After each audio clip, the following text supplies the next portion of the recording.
My name is Greg Poelzer, and I'm an Associate Professor of Political Studies at the University of Saskatchewan, and I'm the founding director of the International Centre for Northern Governance and Development. Currently, I'm the executive chair of that centre.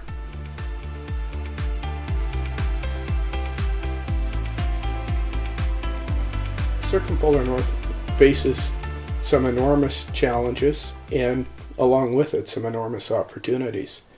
You could group these challenges around four main areas: political, economic, social, and environmental. Each one of those four areas is very much shaped by two factors that define most northern regions. One is climate, and the second is geography, particularly the remoteness of many northern communities. Let's take political, for example. Often, geographically, northern regions lie very far away from their country's centers. So northern Norway, for example, the distance between Oslo, the capital of Norway, and Kirkenes, which is located in northern Norway, the distance is even further than it is from Oslo to Italy. But even within the regions, there's enormous differences in terms of distances that must be accommodated. Some communities have rail lines, others roads, and yet others are only accessible either by boat or by air. Because of this remoteness, the Circumpolar North has been home to some phenomenal political innovations.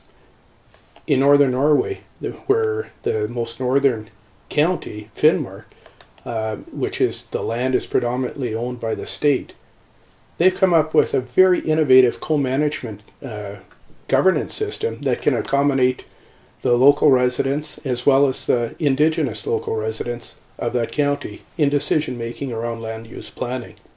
In terms of economic challenges, the Circumpolar North faces multiple facets.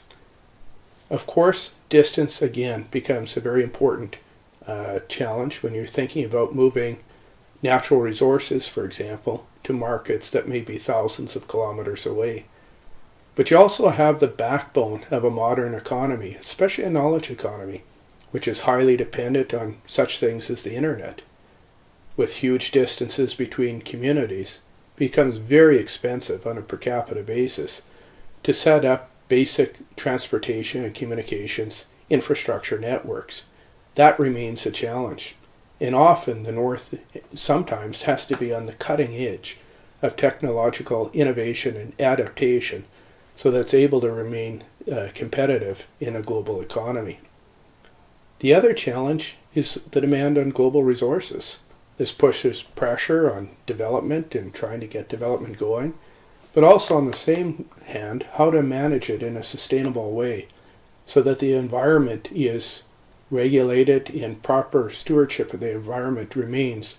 So things like traditional economic pursuits such as hunting and fishing can be kept intact so communities can continue those pursuits. Circumpolar North also faces some significant social challenges. This is less acute, though they still exist in places like northern Scandinavia, but they're quite acute in places like Alaska, northern Canada, in northern Russia. One of the demographic trends in most northern regions is the young population. In many northern regions, more than 50% of the population is under the age of 25. This is in striking contrast to the capitals and southern regions of those very same countries. One of the big needs for youth, of course, is education, and along with it, employment. But one of the big challenges facing many of the regions of the Circumpolar North is having sufficient economic opportunities in high quality education that is both accessible and relevant to those communities. If we look at northern Scandinavia, for example, there's high levels compared to other regions in the Circumpolar North of educational attainment. And there's also fewer social challenges in unemployment in those very same countries. So one of the challenges is, how do we support the kindergarten to grade 12 system? How do we support post-secondary education? And what kind of investments do we need to address this demographic trend in the circumpolar north? Climate change is the newest and most significant challenge to the circumpolar north region. This is having a very direct impact on the circumpolar north. The polar ice cap size has been shrinking over the last 20 years. The ice cap on Greenland has been shrinking.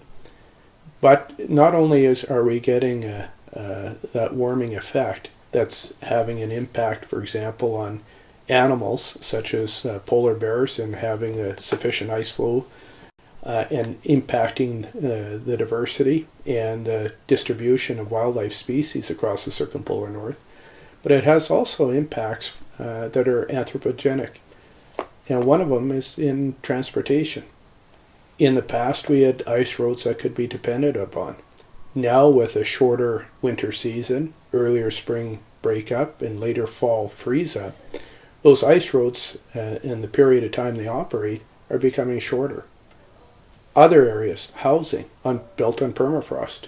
Russia has an enormous challenge worth billions of dollars in terms of housing stock that is actually sinking and collapsing into the permafrost. These kind of challenges are enormous, and it's not likely that we're going to have effective mitigation strategies on a global scale that would stem the impacts of climate change for northern communities. What's probably needed more, and innovation desperately needed, is in the area of adaptation. How do northern communities adapt to these rapidly changing environmental conditions brought on by climate change?